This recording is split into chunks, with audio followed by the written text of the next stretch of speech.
It wasn't called the Roaring '20s for nothing. Alcohol was illegal, so who would you turn to if you really wanted to drink? Gangsters stepped into a gold mine. Prohibition is a very complex period. It doesn't create mobs, but it puts mobs on steroids. Nobody in America was ready for that level of organized crime. They appointed 1,500 agents to enforce prohibition throughout the whole United States. The police departments were not prepared. And we'll explore an island in New York City that had so many rum runners, it was called Little Cuba. This is a community of 800 houses. Almost 10% of them were speakeasies. We had a lot of houses that were built on sticks. Some of them were designed so that that boat could pull it under the house to be able to take the booze right out and upstairs and then distribute through the local bootleggers.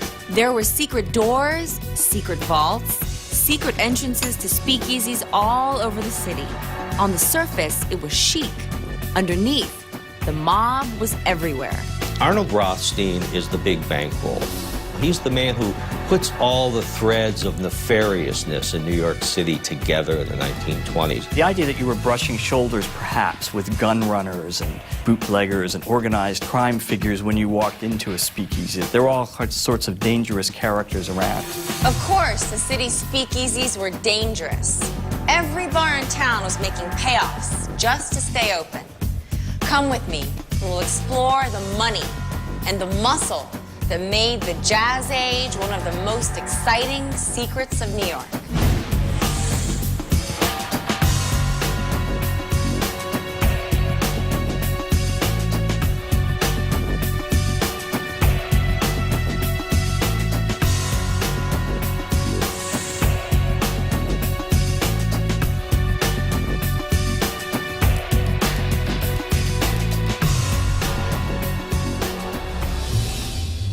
When Prohibition made saloons illegal, new speakeasies popped up just about every week in the city, and they were shut down just as quickly.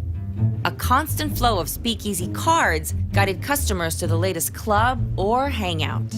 There were thousands and thousands of them operating in New York City, and people would get and collect these speakeasy cards so they knew where to get a drink. You know, it's extraordinary when you look at the collection here at the Museum of the City of New York and the Speakeasy collection. Not only are there speakeasy membership cards, but there's actually the price list of the merchandise there. So you knew what you could order, even though it was completely illegal. Chief Curator Sarah Henry and the staff at the Museum of the City of New York have been digitizing its photography collection to the new collections portal, where so far 62,000 images are available electronically. The images from Prohibition paint a picture of one of the most interesting periods in the city's history. An enormous trade began bringing alcohol from overseas, mostly from the Caribbean. Before Prohibition, in Nassau in the Bahamas, was producing something on the order of 50,000 quarts of alcohol a year. It went up to over 10 million. So large ships would come and park right outside in the very edge of international waters. It was called rum row. The trick was going out to the big rum ships and picking up the alcohol and bringing it back in. In Queens, there's an island in the middle of Jamaica Bay whose waterfront location created a haven for rum running in the 1920s. You can still see the inlets where the bootleggers operated if you know where to look. Broad Channel was a little fishing village, mostly German and Irish. And it was very isolated, so Prohibition allowed people to make a couple of extra bucks. And that's really how it all started. Everybody saw the opportunity. Broad Channel was called Little Cuba in the 1920s. Why was that? Broad Channel, because of its waterfront location, because of its hidden location, because of its isolation, made it relatively easy and safe to smuggle in the rum and the whiskey from off the shore. And Jamaica Bay was a marshy area that the speedboats could go and come right in under the various houses that were here that were set up to bring the booze in. Dan Turbidy's family spans 6 generations in Broad Channel, where some of the homes look much like they did during Prohibition. These are the houses that are on the sticks, pilings going through. It would have been houses like this that the boats would have been coming up under with the doors back out there on the outside. Many of the waterfront homes had trap doors in the floor and boat entrances that were covered.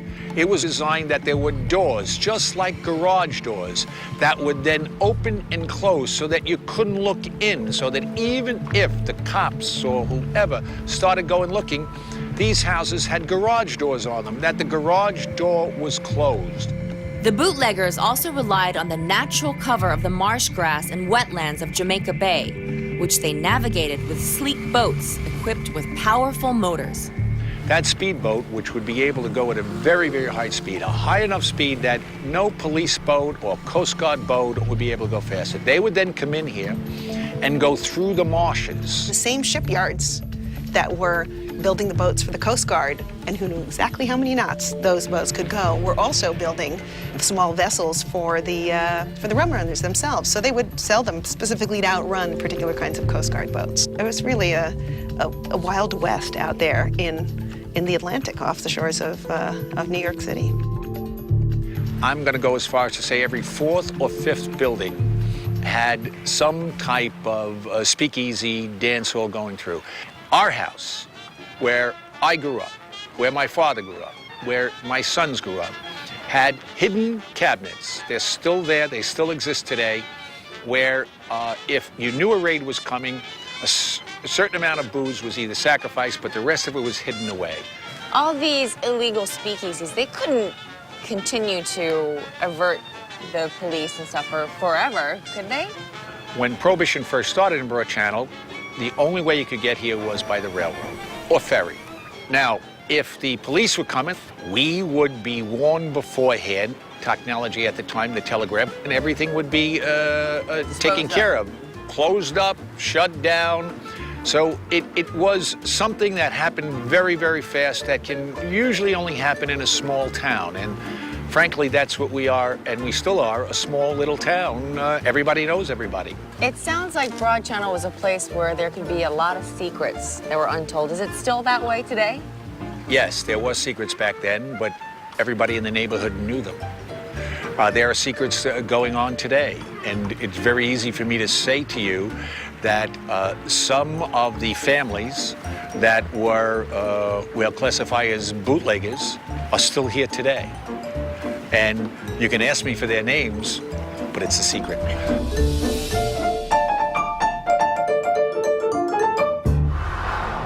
No matter where the liquor boats came from, their shipments ended up somewhere on the beaches or dockyards of New York City. You'd think the police could have sealed off most of the waterfront, but it often turned out they didn't want to. It used to be that assignment as a patrolman in a waterfront precinct was a punishment detail. When they began smuggling liquor into the United States, that was a very good detail. A federal prohibition agent in New York could probably make $50,000 a year on the side. And remember, that's in the 1920s. That'd be like over $500,000 today. Why did Prohibition not catch hold in New York? This is one of the great questions, and I think the beginning of the answer is simply the nature, the personality of New York as a city. It was a little too big and ungovernable to enforce the kind of social codes that Boston was able to enforce. It was always a live and let live city. It was hard to take the law seriously when Mayor Jimmy Walker kept showing up in Manhattan's top speakeasies. Walker had a few secrets of New York himself, including the renovation of an old building in Central Park into a speakeasy that the city actually owned. And in 1929, the Central Park Casino opens. And it's a restaurant, however, it also tolerates the drinking of liquor there. Alcohol is available to the most elite customers, such as Mayor Walker and his mistress. So the Central Park Casino operates as a very elite speakeasy for about 4 years. There were cars sitting outside the Central Park Casino with buckets of champagne in them, cooling, but the car motors were also running in case the police showed up. 5 years into Prohibition, New York City passed a law that relieved local police from tracking down illegal liquor. The Bureau of Prohibition in Washington didn't take much interest either, with the exception of 2 very clever federal agents assigned to New York City. Their names were Mo Smith and Izzy Einstein. Izzy and Mo were two ordinary guys. When the Prohibition Bureau opened up, they managed to wangle an appointment because it paid $2,300 a year, and that was more money than they were making. So the two of them teamed up, and they made about 20% of all the raids in the New York City area. They were untouchables. They wouldn't take bribes. They became masters of disguise. They would disguise as women, as rabbis, as priests, and go into various venues and collect evidence and then launch raids.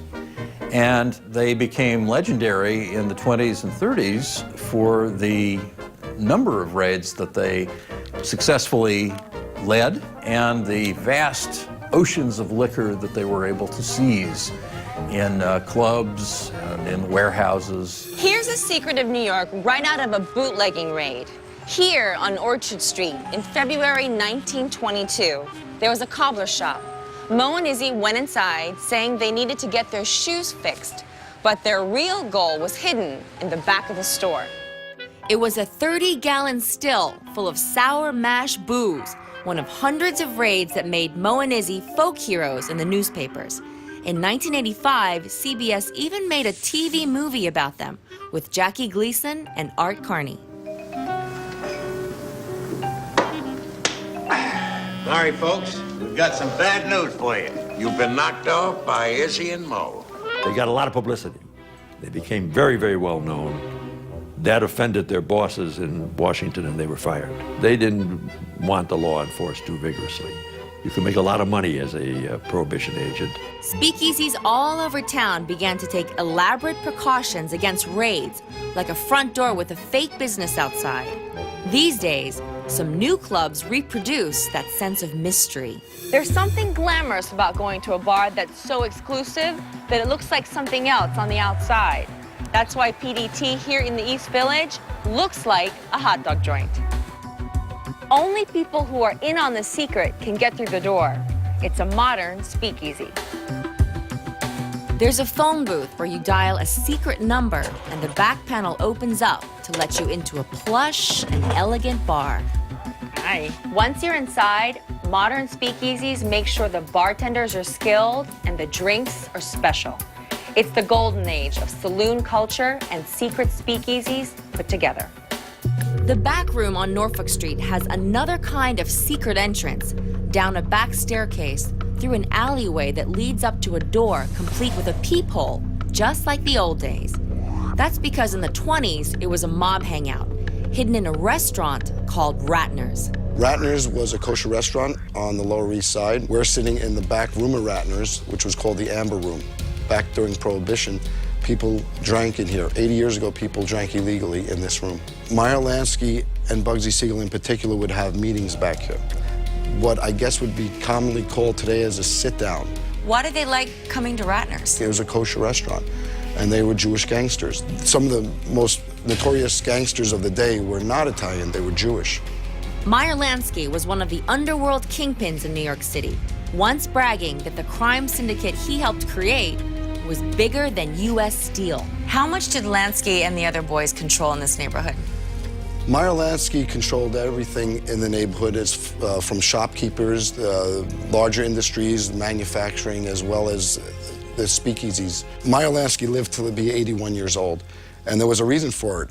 To the rear of this building, there are 4 ways out. Then the basements are still all connected to this day. There's 8 ways out of the basement.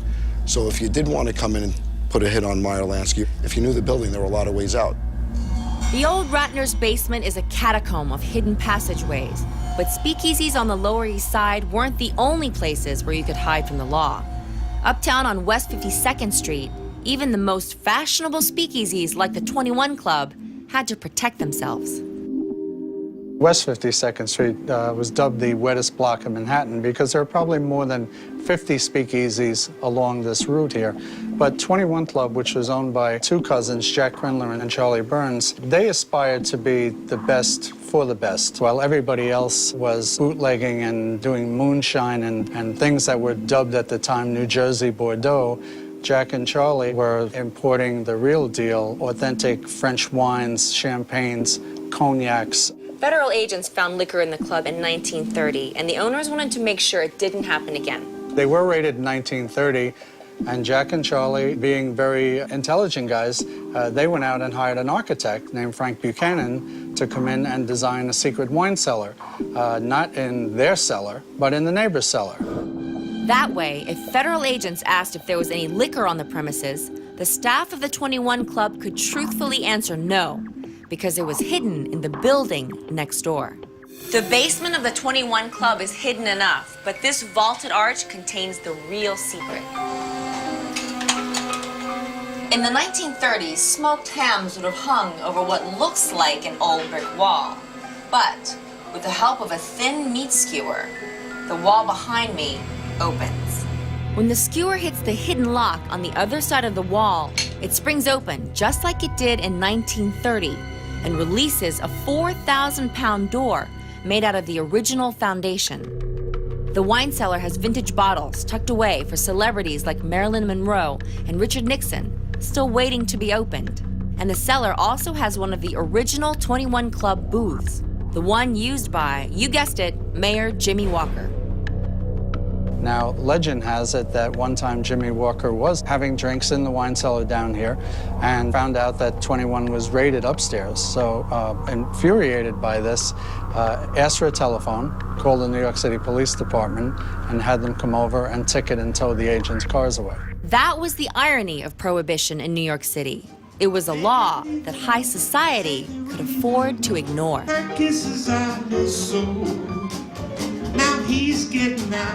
The city was just full of speakeasies and dance halls and after-hour clubs. And this was the music that really went along with that era and all these secret places where people used to have fun. Vince Giordano leads the Nighthawks, a band devoted to the music of the Jazz Age. He and the Nighthawks currently appear as the band in Boardwalk Empire on HBO. The Jazz Age symbolized this reckless free-for-all of good-spirited life and optimism, and they really thought the party was going to last forever. Why stop the party when the customers were happy? Why stop when their money kept rolling in? The nightclubs, the speakeasies, glittery, sophisticated, talent-rich, but on the inside, what is it? It's backed by people like the great underworld financier Arnold Rothstein, and then you see other people going in, like Owney Madden. Owney Madden, the great Irish gangster, Owney the Killer Madden. As a teenager, he went to prison for murder.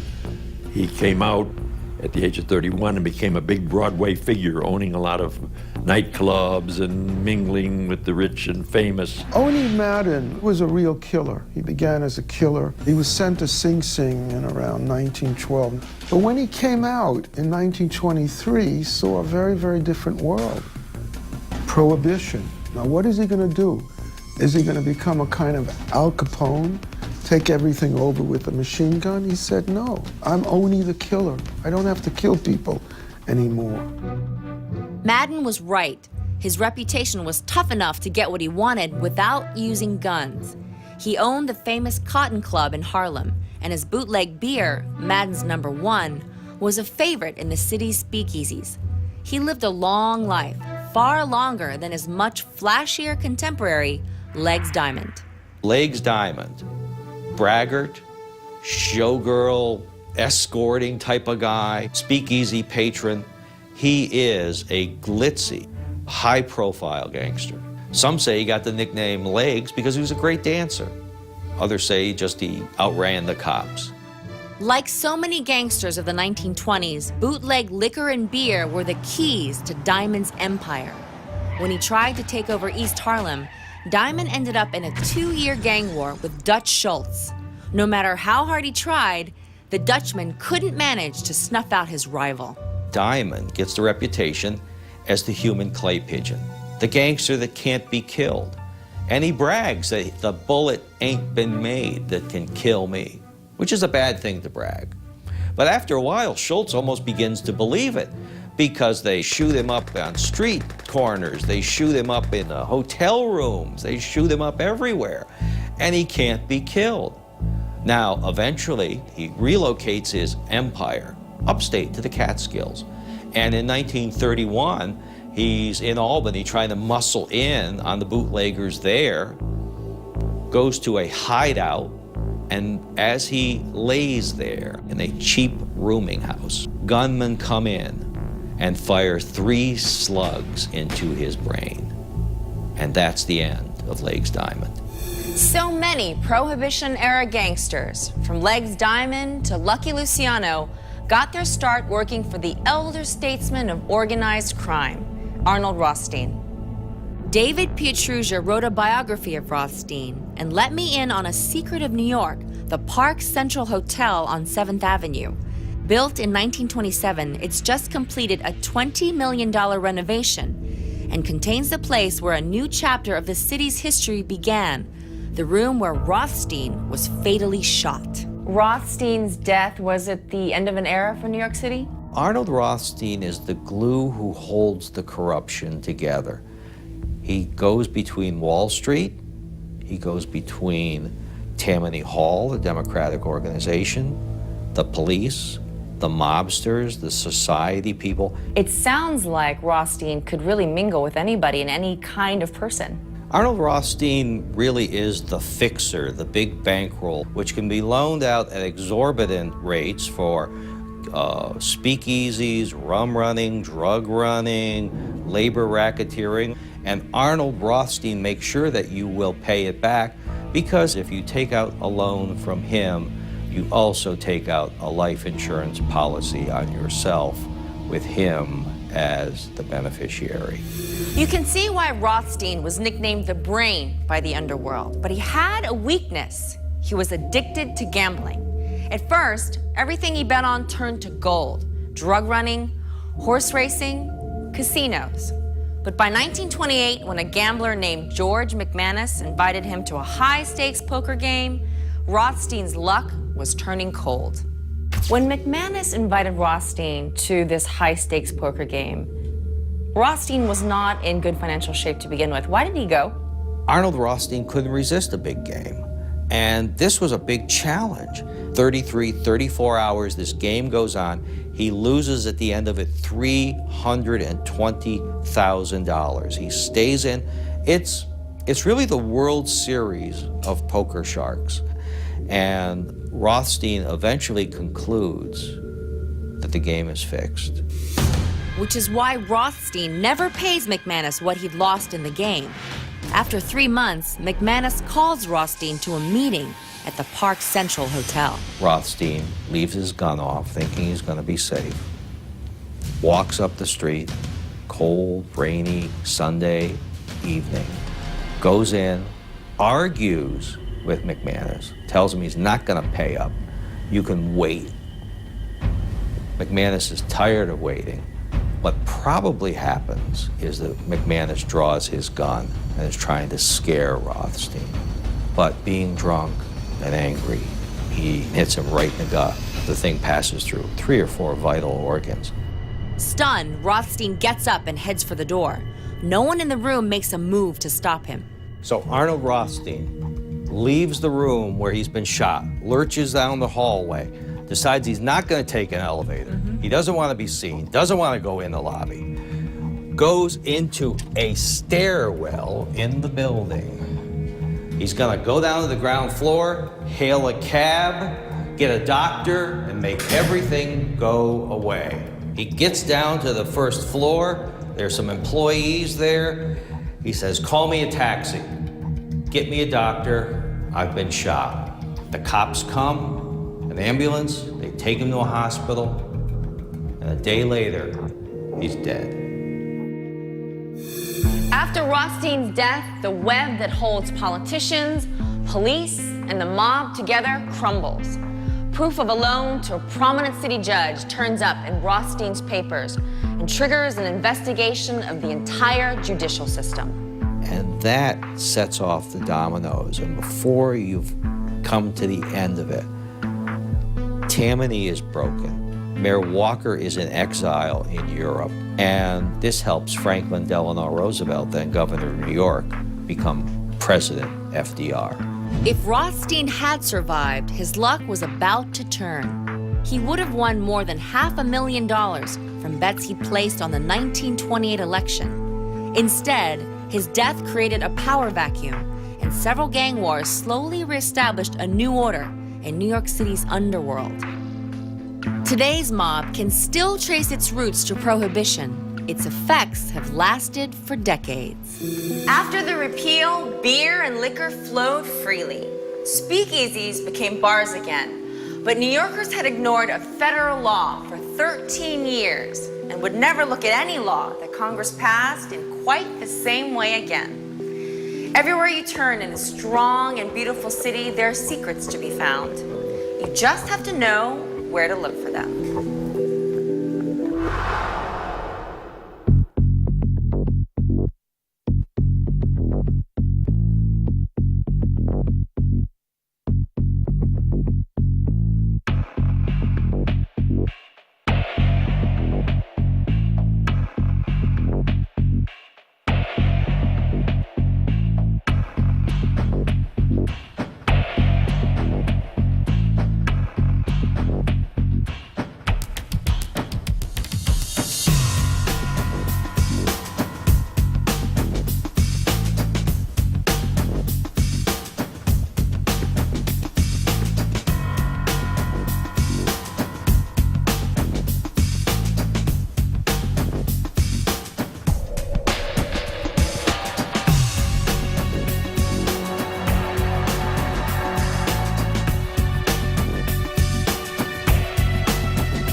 Years ago, there are lots of hidden corners and streets so dark in old New York,